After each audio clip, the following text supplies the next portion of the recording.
امیر اہل سنت کی خدمت میں سوال عرض ہے، جب ہم کوئی گاڑی خریدنے جاتے ہیں یا رشتہ مانگنے جاتے ہیں یا گھر خریدنے جاتے ہیں، فرض کرے وہ پسند نہ آئے تو پھر ہم کس طرح اس کا اظہار کریں آگے سے اگر پوچھا جائے، تاکہ غیبت سے بھی بچ جائیں، کوئی ایسی کیفیت گناہ والی نہ بنے؟ تو شرعی رہنمائی اگر ارشاد فرما دے، کیا انداز ہونا چاہیے اس میں؟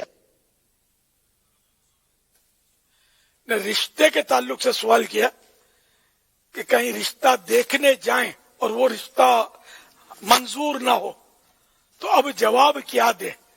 میں سوال یہ سمجھ سکا ہوں اس میں تو واقعی ہے کہ سامنے والوں اس میں یہ بھی تھا، اور اس کے ساتھ ساتھ یہ بھی تھا کہ اگر کوئی گاڑی ہے، مثال کے طور پر گاڑی خریدنے گئے اور گاڑی پسند نہیں آئی ہے، کوئی پوچھتا ہے تو اس کا ذکر کیسے کریں؟ اسی طرح رشتہ پسند نہیں آیا ہے تو اب کوئی پوچھتا ہے ہم سے کہ وہ فلاں جگہ رشتے کا تھا تو کیا ہوا، تو اب وہ کہہ رہے ہیں ہم کیا جواب دیں ایسے موقع پر کہ غیبت بھی نہ ہو اور کوئی ایسا سلسلہ نہ ہو؟ سبحان اللہ سبحان اللہ، بڑا پیارا سوال ہے، بہت پیارا سوال ہے. یعنی کہ اس سوال کے تو ایک ایک لفظ سے خوف خدا جھلک رہا ہے.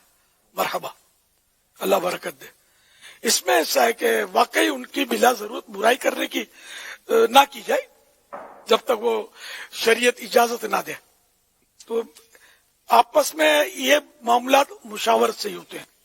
رسالت جو رشتہ طے ہوتا ہے جنرلی تو مشاورت سے طے ہوتا ہے خاندان میں. تو یہ جواب آسان ہے کہ ہم نے گھر میں آپس میں مشاورت کی اور یہاں ہم نے رشتہ نہیں کیا. وہاں کیا آپ نے کمزوری دیکھی؟ اب یہ کوئی پوچھتا ہے تو اس کو جواب دیا جا سکتا ہے کہ اگر آپ کو وہاں رشتہ جب کرنا ہو نا تب مجھ سے مشورہ کر لینا، کہ جب وہ رشتہ اس کو واقعی کرنا ہو اور وہ مشورہ کر رہا ہے اور آپ کو کوئی چیز کنفرم پتا ہے تو وہ بتانا ہوگا، جبکہ آپ مشورہ دینا ہی چاہتے ہیں. پھر جھوٹ نہیں بولنا ہے کہ ہاں بہت اچھی جگہ ہے، جیسے عام طور پہ یہی بولتے ہیں بہت اچھی جگہ ہے، بہت اچھی جگہ آپ رشتہ کرنے جا رہے ہیں. یار کون مطلب ان کا رشتہ خراب کرے، اس طرح لوگ کرتے ہیں. تو جب مشورہ دینا ہے تو درست مشورہ دیں، ورنہ یہ کہ منع کر دے گا یار آپ کیوں پوچھتے ہیں، کیا میں کسی کے عیب کھولوں؟ اگر عیب ہو تو یا ہوتا ہے انسان کہ نہیں مطلب دل ٹوٹتا، کوئی آدمی کاروبار میں بھی چیزیں لینے جاتا ہے تو بعض وقت دل نہیں ٹوٹتا، وہ چیز اچھی ہوتی ہے لیکن دل نہیں ٹوٹتا. یا آپس میں مشاورت میں کوئی اختلاف رائے ہوتی ہے پھر فائنل ہو جاتا ہے کہ بھئی چلو ہم نہیں کرتے رشتہ یہاں. اس طرح محبت سے پیار سے کہ سامنے والے سے بھی لڑائی نہ ہو اور ٹالا جا سکتا ہے. جیسے کہ ایک بہت پیاری حکایت مفتی احمد یار خان صاحب رحمۃ اللہ علیہ نے تفسیر نعیمی میں بیان کی ہے کہ ایک شخص کا دوست تھا. اب ایک آدمی تھا، اس کی بیوی سے اس کی کچھ انبن چل رہی تھی. تو اس کا جو قریبی دوست تھا اس نے اس سے پوچھا کہ کچھ مسئلہ ہو گیا آپس میں، کیا مسئلہ ہو گیا ہے؟ تو دوست نے کہا کہ میں گھر کی بات باہر نہیں کر سکتا. بہت اچھا اور معقول جواب ہے. پھر نوبت طلاق پر آئی، اس نے طلاق دے دی اس کو. اب دوست نے پوچھا یار اب تو نے طلاق دے دی ہے، 1 2 3 کر دیا، اب تو بتا مسئلہ کیا تھا؟ تو اس نے کہا یار رہنے دے، اب تو وہ میرے لیے غیر عورت ہو گئی، میں غیر عورتوں کے چکر میں نہیں پڑتا، ایسی ان کی باتیں نہیں کرتا. یوں کر کے اس کو مان لیا، یہ بھی نہیں بتایا. کتنے مطلب نالائق پن ہے اور کتنا مطلب گناہ بھرا انداز ہے کہ جہاں طلاقیں ہوتی ہیں یا روٹ بند ہوتے ہیں وہاں ایک دوسرے خاندان کو اتنا ڈیگریڈ کرتے ہیں کہ خدا کی پناہ. یعنی جو عیب ہے وہ بیان کیا بلا اجازت شرعی پیچھے سے تو وہ بھی غیبت، تو وہ تو غیبت ہے جو کہ حرام اور جہنم میں لے جانے والا کام ہے. اور اگر عیب نہیں ہے تو تہمت ہے، اور تہمت یہ مطلب غیبت سے بڑا گناہ.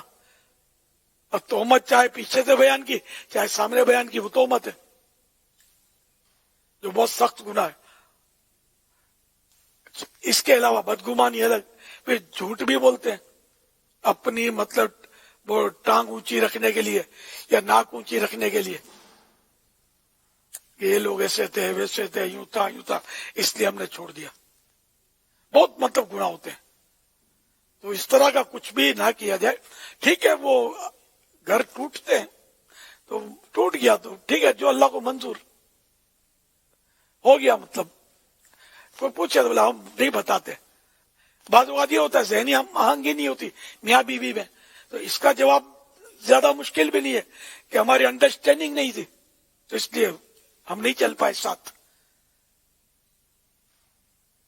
کس کا قصور ہے یہ ظاہر نہیں ہوا نا، دونوں کی طرف سے وہ انڈرسٹینڈنگ نہیں ہے. دوستوں میں انڈرسٹینڈنگ نہیں ہوتی تو دوست بھی جدا ہو جاتے ہیں. لیکن ایک دوسرے کی پھر برائیاں کرنا، غیبتیں کرنا، یہ مطلب گناہ کے کام ہیں.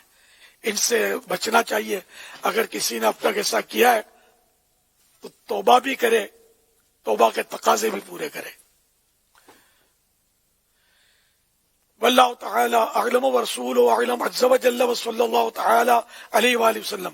اچھا، گاڑی کے بارے میں بھی کہیں گاڑی خریدنا چاہیے اور گاڑی میں عیب تھا اس لیے نہیں خریدی.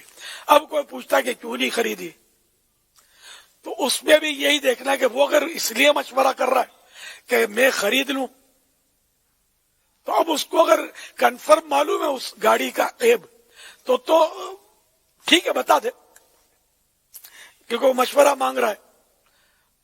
اور اگر ایسا نہیں ہے خالی پوچھنا برائے پوچھنا، عام طور پہ پوچھنا برائے پوچھنا ہوتا ہے، کوئی لینا دینا ہوتا نہیں ہے، خالی فضول پنچاتیں ہوتی ہیں، فضول سوالات ہوتے ہیں.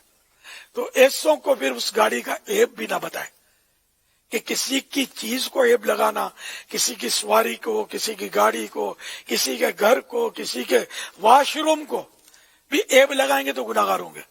ہاں یار ادھر گیا تھا اس کے گھر تو بڑا صاف ستھرا اور رونق والا، دنیا کو دکھانے کے لیے اس نے لگا رکھا ہے، خوب ڈیکوریشن سے ہے. میں تو واش روم میں گیا تو یار الٹی ہوتے ہوتے بچی، اتنا گند بھرا ہوا تھا. ظاہر یہ بھی بیان کیا نا، جبکہ یہ تھا، نہیں تھا تو پھر کچھ اور ہو جائے گا. ظاہر آپ کسی کے واش روم کی بھی برائی کریں گے، اس کو اچھا تو نہیں لگے گا نا، دل تو دکھے گا نا، اس کا برا تو لگے گا نا. گھر گیا تھا تو صفائی نہیں تھی، دیوار پر دھبے تھے میل کچیل کے.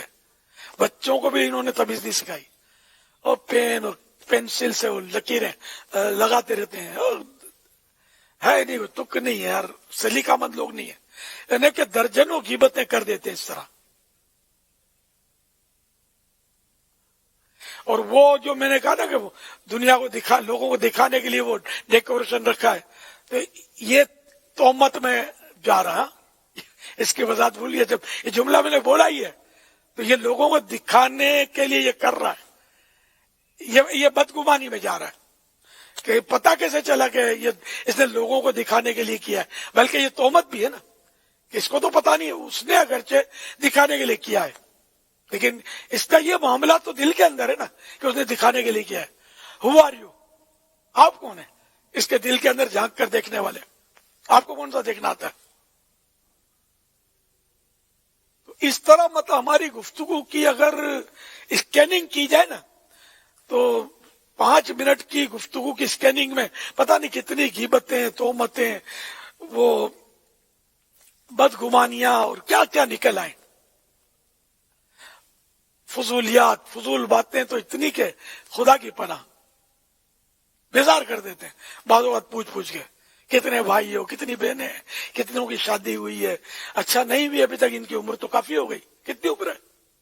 ارے بھائی جانا یار، کوئی کام کی بات کر. میں نے اتنا مطلب یہ پورا بایو ڈیٹا یا کیفیات معلوم کرتے ہیں جیسے کہ مطلب یہ کوئی گورنمنٹ کی طرف سے تفتیش کرنے آئے اور مردم شماری ہو رہی ہے اور سب کا بایو ڈیٹا جمع کر رہا ہے. ایسی حرکتیں کرتے ہیں. یہ پوچھنا نہیں تمہاری شادی ہوئی کہ نہیں ہوئی، ابھی تک کیوں نہیں ہوئی، اب اس کو بتاؤ کیوں نہیں ہوئی. تو اس طرح سوالات، فضول سوالات نہ کیے جائیں کہ بعض اوقات یہ سوالات دل آزار ہوتے ہیں. اگلا شادی نہیں کر رہا، واقعی اس کی 35 سال عمر ہو گئی اور دیکھنے میں ہٹا کٹا ہے، نہیں کر رہا شادی. اب اس کو خامہ کا کوریدنا کہ کیوں نہیں کر رہے ہو، کیا ضرورت ہے؟ اللہ بہتر جانے جو بھی ہو.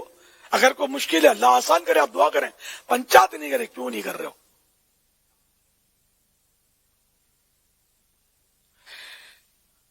واللہ تعالی اعلم ورسولہ اعلم عز وجل وصلی اللہ تعالی علیہ وآلہ وسلم. صلو علی الحبیب.